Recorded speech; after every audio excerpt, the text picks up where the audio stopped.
Guys, I hope all of you are fine. So guys, last week मैंने एक video share किया था which was about IRFC IPO and I got a huge response from all of you and I'm thankful for that.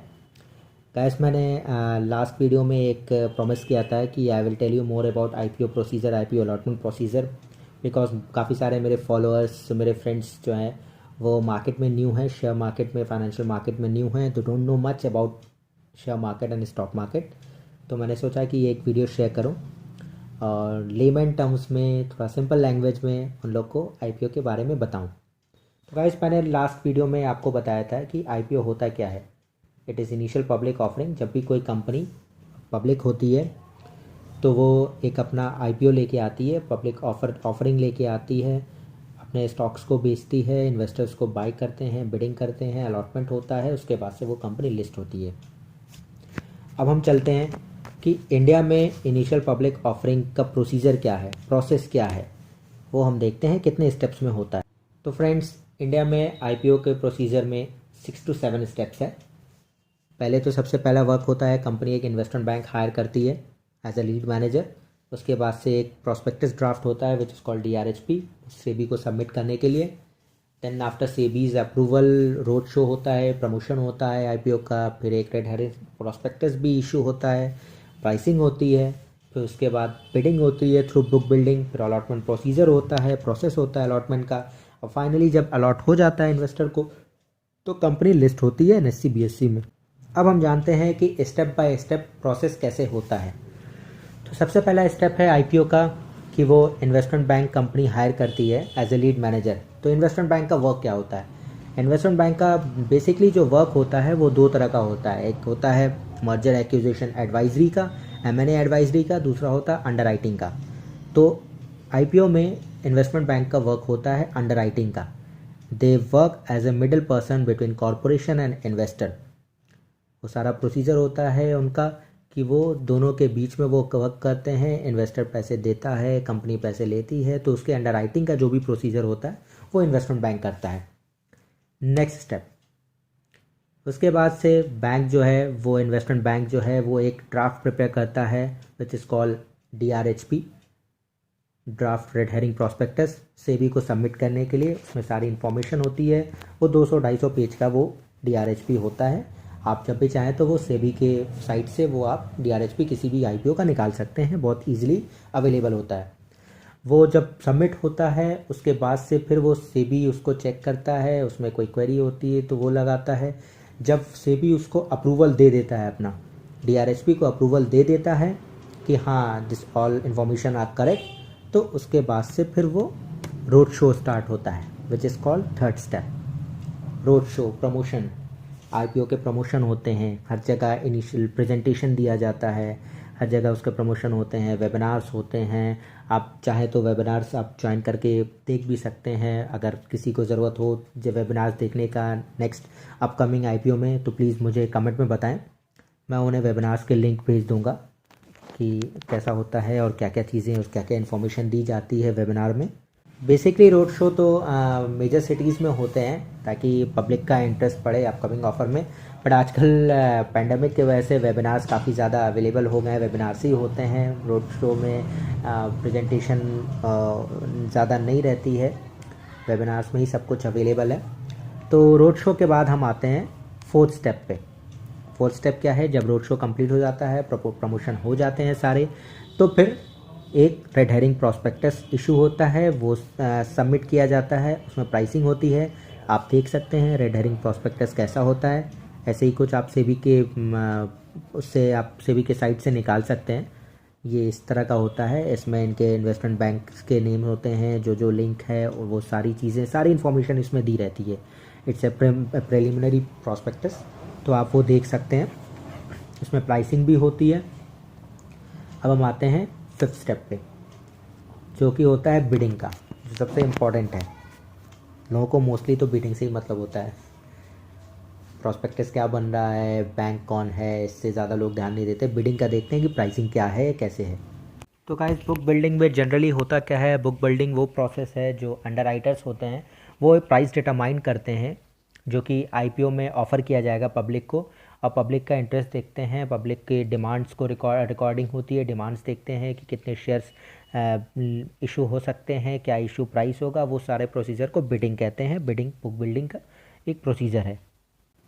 और जो bidding होती है allotment में, वो शेयर्स ऑनलाइन रजिस्टर्ड होते हैं, वो सारे प्रोसेस ऑनलाइन है, वो आपने सबने देखा ही है, ऑनलाइन प्रोसीजर होता है सारा, कोई पेपर वर्क नहीं है।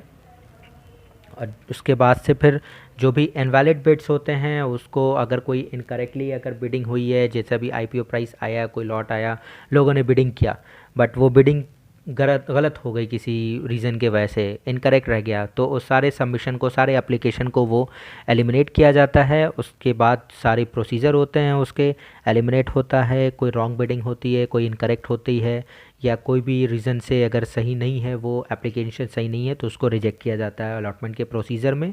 और उसके बाद से जो भी रिमेनिंग नंबर ऑफ बिडर्स बचते हैं उनके बीच में फिर सक्सेसफुली आईपीओ बिड किया जाता है और फाइनल नंबर जो है वो रजिस्टर किए जाते हैं अलॉटीज़ के। अब फाइनली अलॉटमेंट मिल जाती है इन्वेस्टर को। और हाँ, आप लोग कहेंगे कि कब नहीं मिलती अलॉटमेंट, सबको नहीं मिलती है, या यू ऑल आर करेक्ट, सबको नहीं मिलती है, क्योंकि कभी कभी कुछ ओवरहेलमिंग रिस्पांस की वजह से जो आईपीओ होता है किसी कंपनी का, वो ओवर सब्सक्राइब्ड हो जाता है, कभी अंडर सब्सक्राइब्ड होता है, कभी ओवर सब्सक्राइब होता है। मीन्स जितने भी शेयर्स के लिए कहा गया था, जितना भी अलॉटमेंट शेयर की होनी थी, कंपनी ने जो लॉन्च किया था आईपीओ, उसमें जो अपडेटेड था, बट उससे कहीं ज़्यादा एप्लीकेशन फाइल हो गई। तो सेबी का एक रूल है कि सारे एप्लीकेशंस को अलॉटमेंट होनी चाहिए, तो उसके अकॉर्डिंग फिर लॉटरी प्रोसीजर हो जाता है थोड़ा सा। वो लॉटरी बेसिस पे ही, ओवर सब्सक्रिप्शन पे मोस्टली चांसेस है कि लॉटरी बेसिस पे आपको अलॉटमेंट मिले। इस वजह से कुछ लोगों को नहीं मिलती है, कुछ लकी विनर होते हैं उसमें जिनको मिल जाती है और वो फिर मज़े करते हैं। उसके बाद से जब ये अलॉटमेंट का प्रोसीजर हो जाता है, ये तकरीबन 15 to 20 डेज़, 1 मंथ का ये पूरा प्रोसेस होता है आईपीओ का, सारी चीज़ें होती हैं। फिर अलॉटमेंट भी, आईपीओ जब लॉन्च हो जाता है उसके बाद अलॉटमेंट में 7 डेज़ लगते हैं। वो मैंने बताया ना कि इनकरेक्ट अगर कोई एप्लीकेशन होती है या रॉन्ग बिडिंग होती है तो सबको काटना छाटना जो भी सारा प्रोसीजर है, तो वो आईपीओ लॉन्च बिडिंग के बाद से भी 3-4 डेज़ 5 डेज़ उसमें लग जाते हैं। उसके बाद से अलॉटमेंट होता है। अलॉटमेंट के after 2-3 days company stock market में लिस्ट होती है। तो ये सारा प्रोसीजर है, वो लिस्ट होती है। लिस्ट होने के बाद इट्स अबाउट योर लक कि वो लिस्ट डिस्काउंट पे होती है या लिस्ट प्रीमियम पे होती है। प्रीमियम पे लिस्ट होती है तो आपको लिस्टिंग गेन मिलता है। अभी रिसेंटली बर्गर किंग में डबल का मिला है लिस्टिंग गेन। और अगर आपको डिस्काउंट की बात करूं मैं, तो यूटीआई एमसी 2 मंथ्स पहले एक आईपीओ आया था यूटीआई एसेट मैनेजमेंट कंपनी का, वो डिस्काउंट पे लिस्ट हुआ था। तो इट्स अबाउट लक कि आपको कैसा मिलता है, but it's very good thing. Initial अगर आप न्यू कमर हैं शेयर मार्केट में, आप ज़्यादा रिस्क का नहीं सोचते हैं और आप सोचते हैं कि सेफ़ इन्वेस्टमेंट हो, तो IPO is good process for you. क्योंकि जो ये आप बिडिंग करते हैं, जो भी लॉट्स अगर आप बिड करते हैं, हाँ एक और चीज़ मैं बता दूं कि आईपीओ जो है वो लॉट में बिड किया जाता है। मीन्स जब कंपनी लॉन्च होती है, बैंक्स जब उसका पूरा प्रोसीजर बनाती है, तो वो लॉट साइज़ एक करती है। ये नहीं नॉर्मल मार्केट की तरह नहीं कि 1 शेयर ले लिया 2 शेयर ले लिया, नहीं, वो लॉट होता है। वो जो भी इशू प्राइस होता है और जितना भी शेयर्स का वैल्यू रहती है उसके अकॉर्डिंग लॉट साइज़ बुक किया जाता है। कभी 100 लॉट साइज़ होता है, कभी 20 लॉट साइज़ होता है। तो उस लॉट का ही आप बिडिंग कर सकते हैं, 1-2 शेयर की नहीं, आप टोटल 1 लॉट या फिर 2 लॉट 3 लॉट ऐसे करके आप बिड करते हैं। तो काफ़ी अच्छा रहता है कि एक साइजेबल अमाउंट आप इन्वेस्ट कर रहे हैं और उसका रिटर्न अगर अच्छा मिलता है तो बहुत अच्छी बात है, सेफ़ इन्वेस्टमेंट है। हाँ, बिडिंग के बाद से कुछ लोग सोचते हैं कि अगर बिड कर दिया कहीं मेरा लॉस ना हो जाए, पैसा फंस तो नहीं गया। नहीं गाइस, पैसा फंसता नहीं है। वो उतने दिन के लिए, आज मान लो कि आज बिडिंग का लास्ट डेट है और आपने आज बिडिंग कर दी, बिड कर दिया, तो आपके अकाउंट में, आपके बैंक अकाउंट में वो उतना पर्टिकुलर अमाउंट जो होता है वो फ्रीज़ हो जाता है। वो फ्रीज़ हो जाता है टिल द अलॉटमेंट डेट। जब अलॉटमेंट डेट आती है, अगर आप खुशकिस्मत हैं, आपको अलॉटमेंट हो गई है, आपको लॉट अलॉट हो गया है, तो वो जो पर्टिकुलर अमाउंट है वो आपके अकाउंट से डिडक्ट हो जाता है। अगर आपको अलॉटमेंट नहीं होती है, नो रिज़ल्ट आता है, आपको अलॉटमेंट नहीं होती है, तो जो फ्रीज़ किया हुआ अमाउंट है वो ऑटोमेटिकली 24-48 आवर्स या कभी कभी 4-5 डेज वर्किंग डेज लग जाता है, बट वो ऑटोमेटिकली आपके अकाउंट से अनफ्रीज़ हो जाता है। तो इट्स वेरी सेफ़ और अच्छा भी है, न्यू कमर्स के लिए सही है। So guys, I hope you all will like my videos. अगर कोई क्वेरी हो, कुछ भी हो, कोई भी रिव्यू देना हो, प्लीज़ कमेंट करें, आई विल रिस्पॉन्स। और मेरा कॉन्टैक्ट नंबर तो है ही, मेंशन है चैनल पे, तो आप मुझे व्हाट्सएप भी कर सकते हैं कोई इन्फॉर्मेशन लेनी हो तो। Okay, thanks a lot.